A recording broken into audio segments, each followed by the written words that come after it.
Naisip mo ba na nakatayo ka sa gitna ng iyong bakuran, nakatingin sa bundok ng ngatuyong dahon, at nakakaramdam ng matinding kawalan ng pag-asa? Alam mo ba, yung pakiramdam nga, labis na pagod sa pag-isip na kailangan mong paulit-ulit na haluin ang napakalaking tambak na organikong basura gamit ang mabigat na pitchfork buwan-buwan?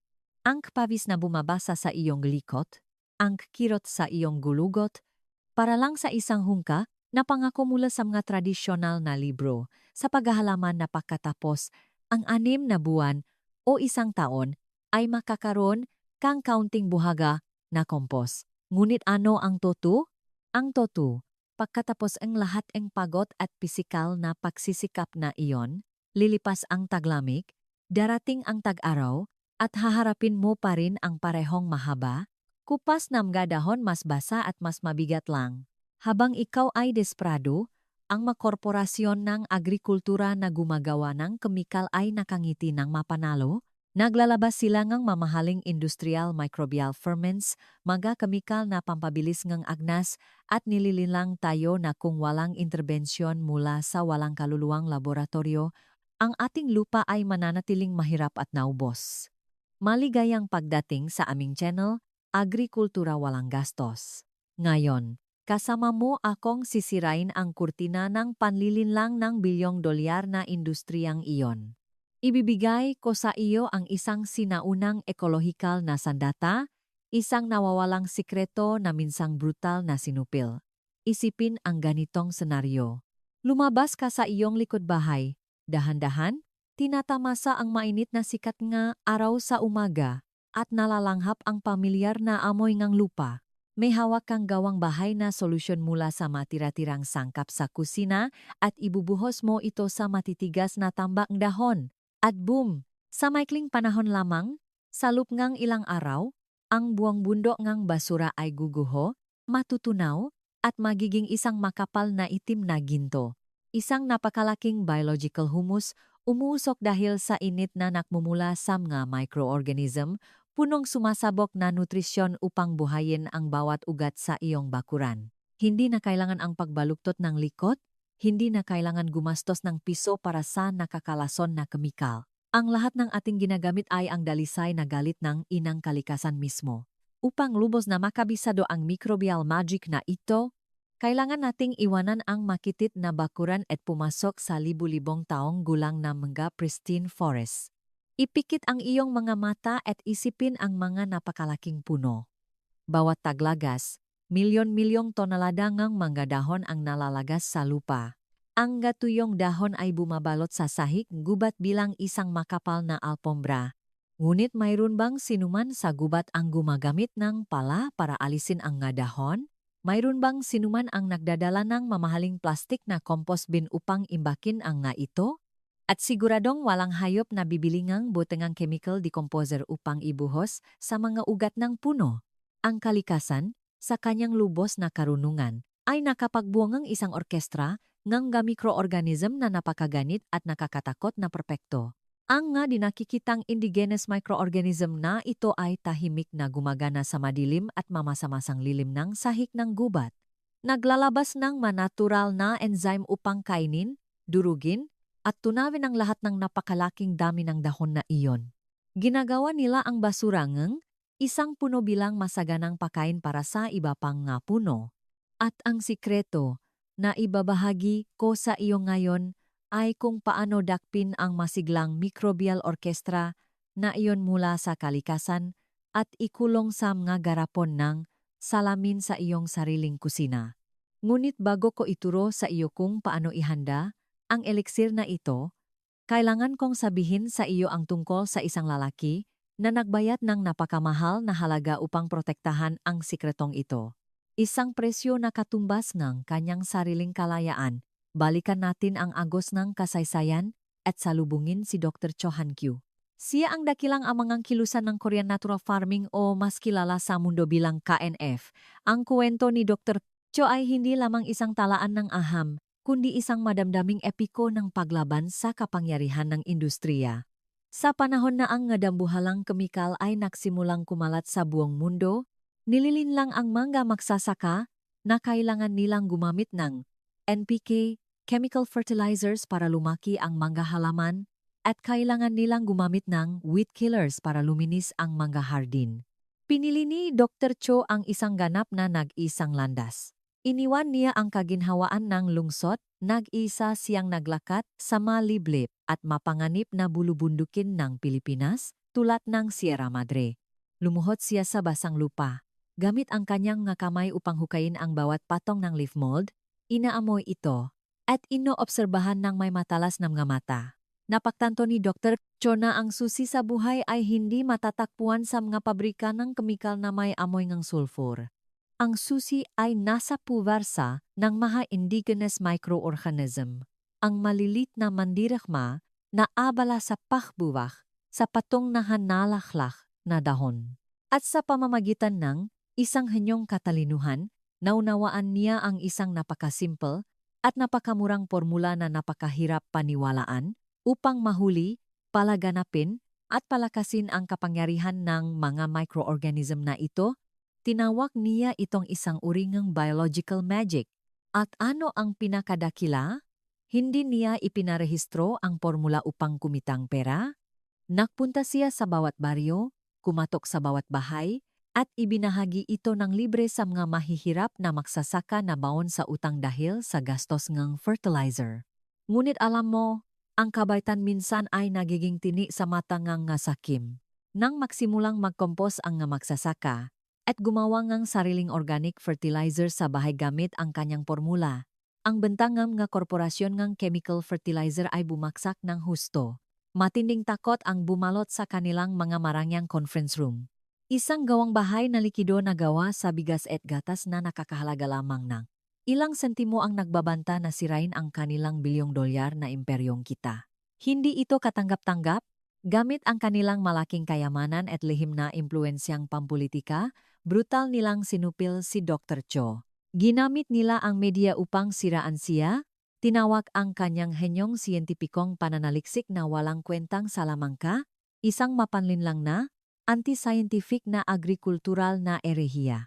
At sa kasamaang palad, ginawa nila ang lahat upang ikulong siya ng paulit-ulit. Gusto nilang patahimikin siya, gusto nilang ilibing ang banal na microbial formula na iyon sa likod ng ngarehas ng bilangguan.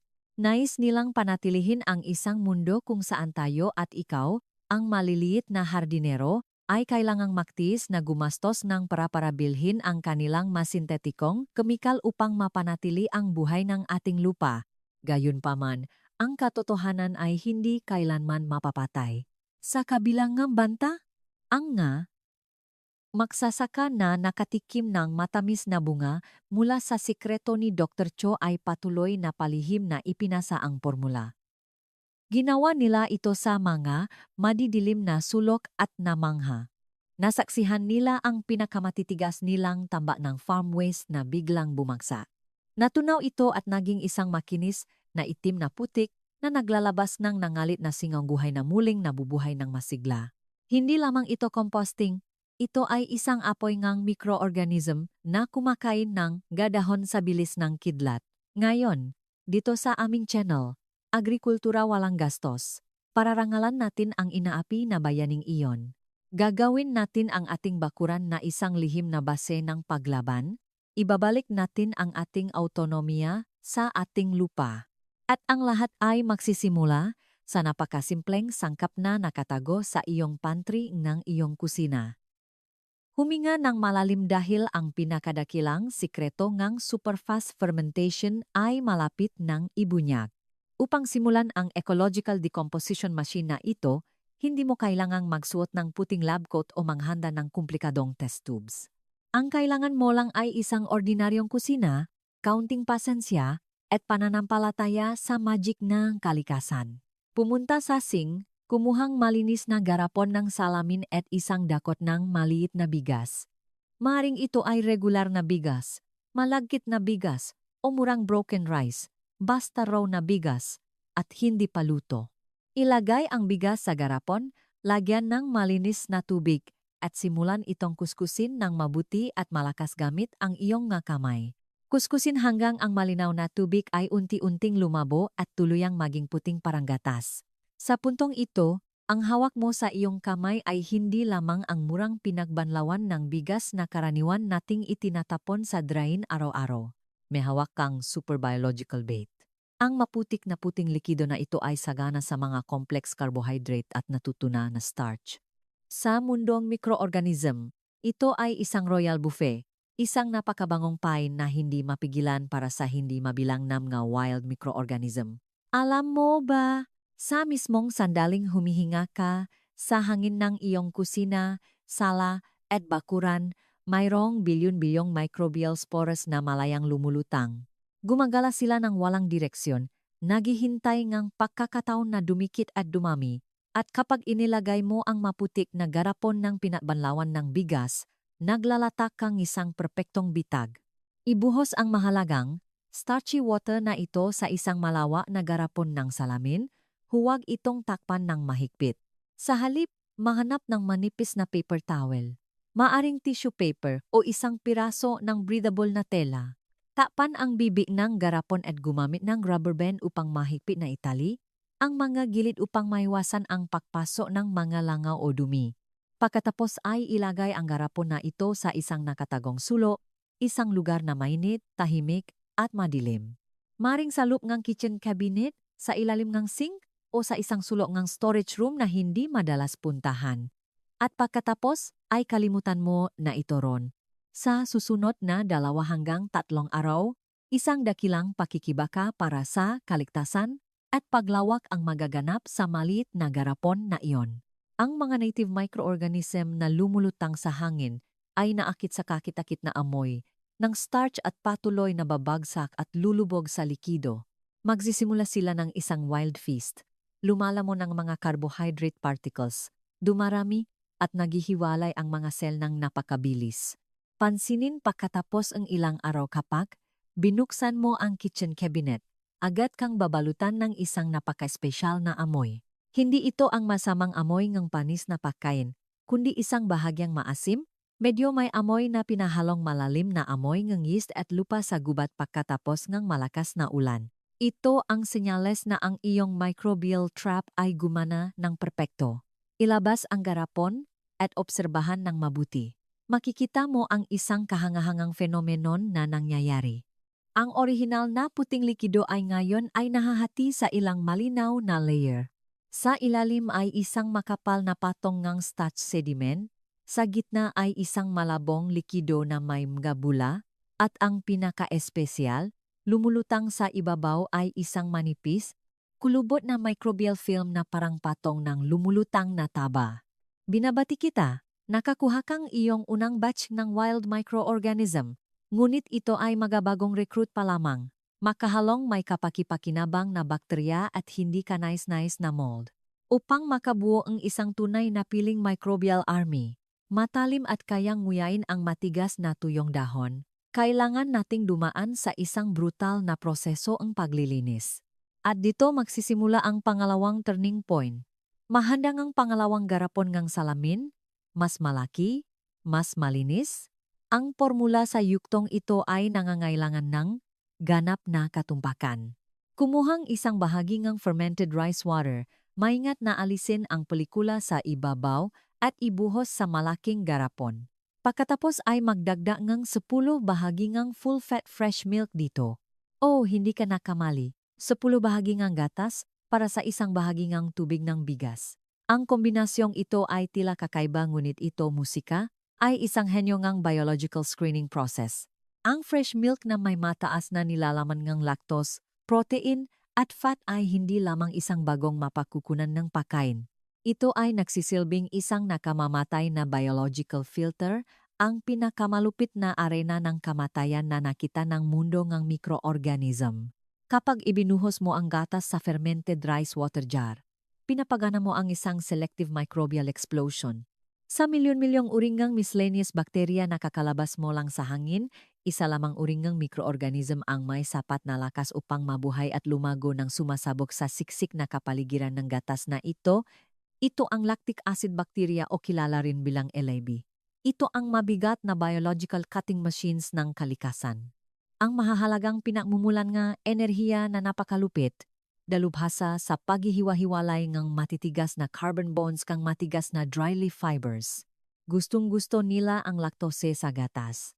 Gutom na gutom silang kumakain ng gatas habang naglalabas ng lactic acid na nagpapababa ng pH ng buong solusyon sa napakababang antas. At ang malupit na acidic environment na ito ay agad na sisirain, tatabunan, at ganap na papatayin ang lahat ng mahina o mapaminsalang bakterya. Ang mold ay nagsisikap na makipaglaban para sa pagkain. Takpan ang garapon gamit ang paper towel at itago muli sa dilim sa loop ngang isa pang linggo. Hayaan lang itong tahimik na gawin ang trabaho nito. Huwag itong kalugin, huwag itong haluin. Maghintay ka lang, at pagdating ng panahon, pakaraan ng isang linggo, ilabas ang garapon sa liwanag.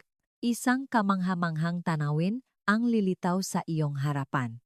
Ang buong dami ng likido ay dumaan sa isang kamanghamanghang pagbabago. Lumulutang sa ibabaw ang isang makapal, kulubot, at siksik na masangang whey na parang isang napakalaking piraso ng keso.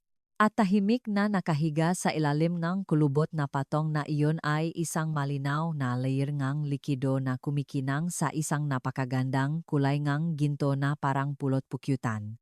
Ang dilaw na likido na iyon, mga kaibigan, ay ang napakalakas na microbial serum, ang dalisay na esensya ng pristine forest floor, ang huling layunin ng buong masusing prosesong ito. Maari mong maingkat na alisin ang napakalaking patong ng whey. Huwag itong itapon. Ito ay isang napakakapal na protein block.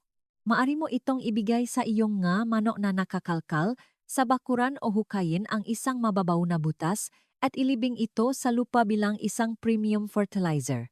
Ngunit ang eting atensyon ay dapat na nakatuon sa ginintuang serum. Maingat na ikiling ang garapon, salain ang mahalagang solusyon na iyon sa pamamagitan ng manipis na tela at ibuhos sa isang madilim na plastik na bota. Ngayon, mayroon kang isang hukbo and trilyon-trilyong lactic acid bacteria na nasa pinakamalakas na estado handang durugin ang anumang organikong basura na kanilang mahawakan. Ngunit teka muna, paano mapapanatili ang isang hukbo na napakaganit? Kung iwan mo lang sila sa bote, ubusin nila ang natitirang counting sustansya at mabilis na mamamatay sa gutom. Ang sikreto upang pahabain ang kanilang buhay upang sila ay laging handa sa labanan sa loob ng maraming buwan ay nasa isang napakasalimot na physiological trick. Sukatin kung gaano karami ang nakuha mong microbial serum. Pagkatapos ay kumuha ng katumbas na dami ng dark brown sugar o molasses na katumbas ng dami ng serum at tunawin sa bote. Kapag ibinuhos mo ang napakalaking daming asukal, biglang tumataas ang osmotic pressure na sumisipsip kalahat ka moisture sa paligid ka bacterial cells.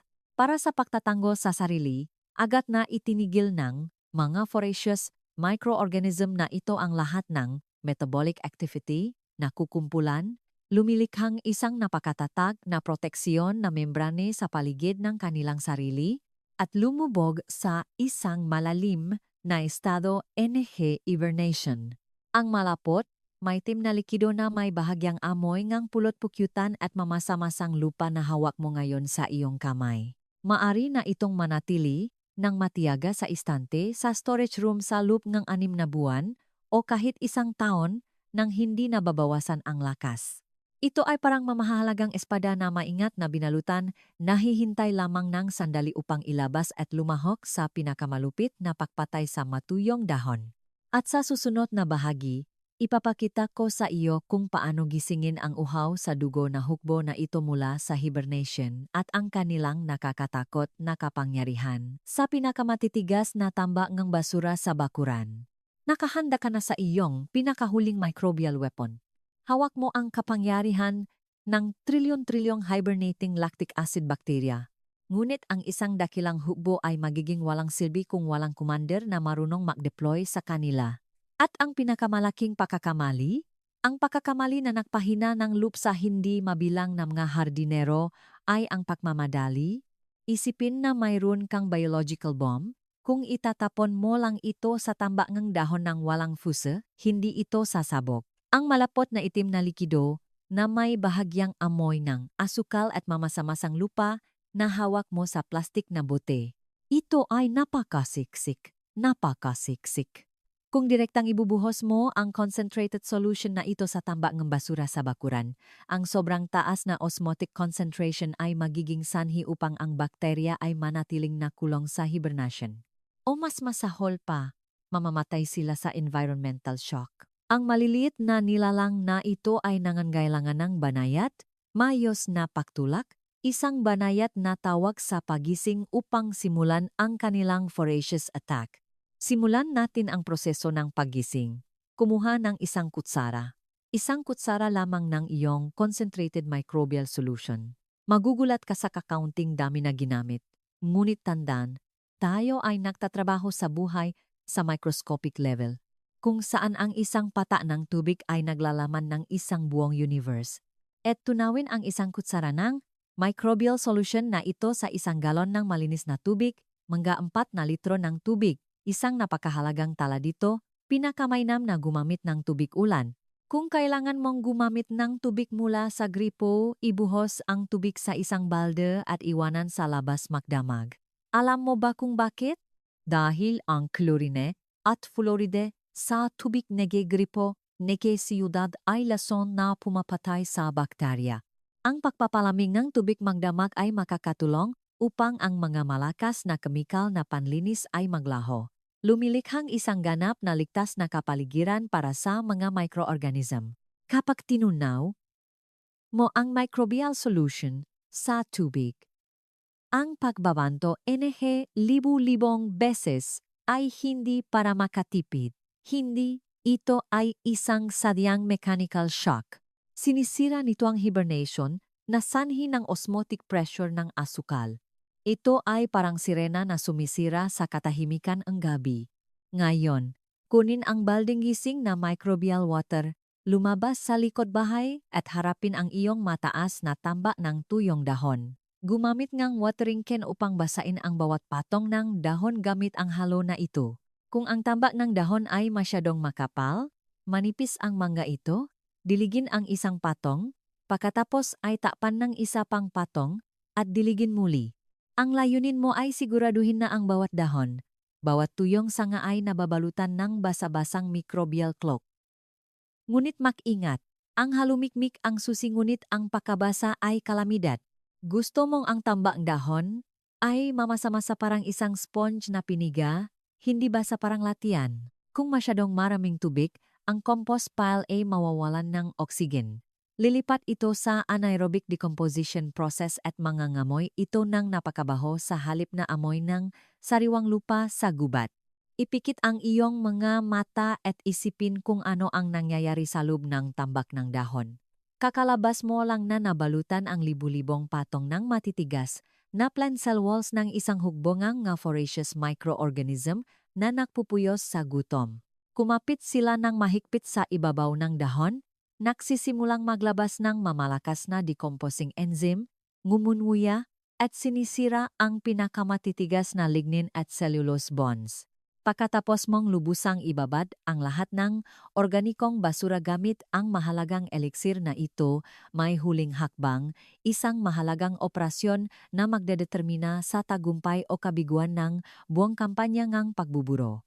Gumamit ngang isang pangkaraniwang itim na plastik na tarp upang ganap na takpan ang tambak ng dahon. Maari kang gumamit ng ilang ladrilyo o kahoy upang pigilan ang tarp na tangayin ng hangin. Bakit kailangan gawin ito? Mayroong dalawang mahalagang dahilan. Una, ang itim na tarp ay ganap na haharangin ang sikat ng araw. Ang mga nakakalason, matindi na ultraviolet rays ng araw na mahal natin, ay nakamamatay na radiation sa bakterya. Susunugin nila ang iyong microbial army kung hindi sila protektado. Pangalawa, ang itim na tarp ay magsisilbing isang napakalaking incubator. Ikukulong nito ang moisture at panatilihin ang lahat ng init na nagmumula sa matinding metabolic activity ng mga microorganism. Ang espasyo sa ilalim ng tarp ngayon ay madilim, mainit at mamasa-masa, ganap na ginagaya ang kapaligiran ng undergrowth sa mga pristine tropical rainforests. Pagkalipas lamang ng 24 hanggang 48 oras, lumabas sa bakuran Buksan ang isang sulok ng tarp at ilubok ang iyong braso sa gitna ng tambak ng dahon. Ihanda ang iyong sarili para sa isang tunay na shock. Mararamdaman mo ang isang mainit na singaw na bumubuga sa iyong mukha. Minsan, ang temperatura sa loob ng compost core ay maaring umabot sa 60 o kahit 70 graseti. Hindi iyan salamangka.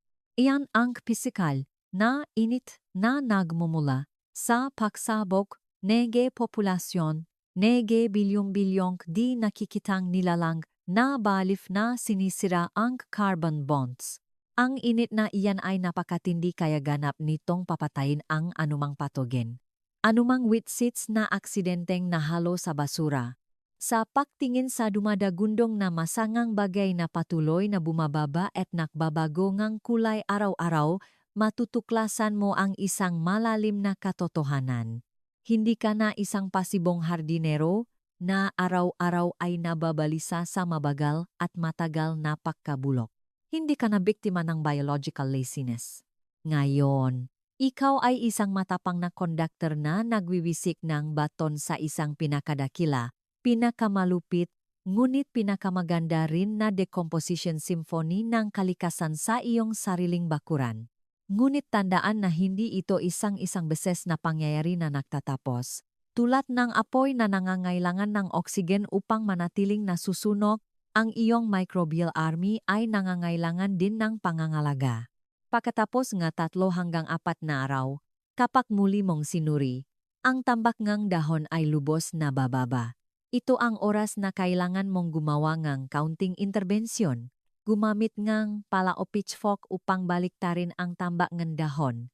Ang aksyon na ito ay hindi ang pagot na paghuhukay tulad ng tradisyonal na pag-compost. Ito ay upang maglagay ng oksigen sa loop upang ang bakterya ay patuloy na lumago ng masigla. Kung ang tambak ngahon ay tila medyo tuyo, lagyan ngang kaunting diluted microbial solution.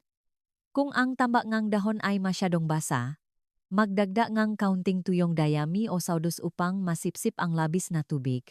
Obserbahan ang kamanghamanghang proseso ng pagbabago na ito.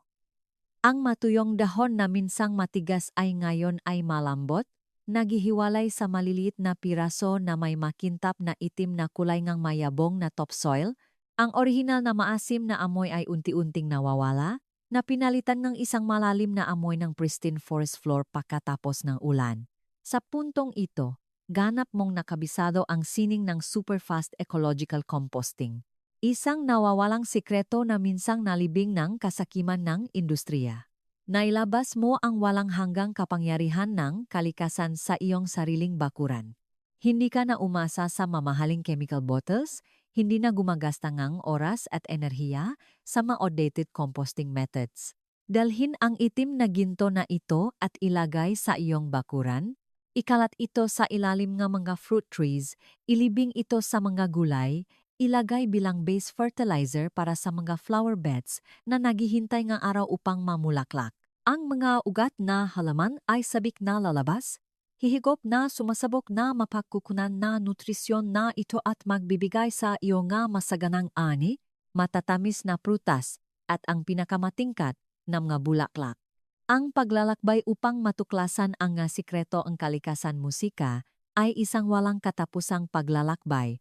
At ako, mula sa aking channel na Agrikultura Walang Gastos, ay laging kasama mo sa landas na iyon. Sabay nating ilalabas ang mga nakatagong katotohanan, tutuklasin ang mga napapanatili, epektibo, at ganap na libreng paraan ng pagtatanim.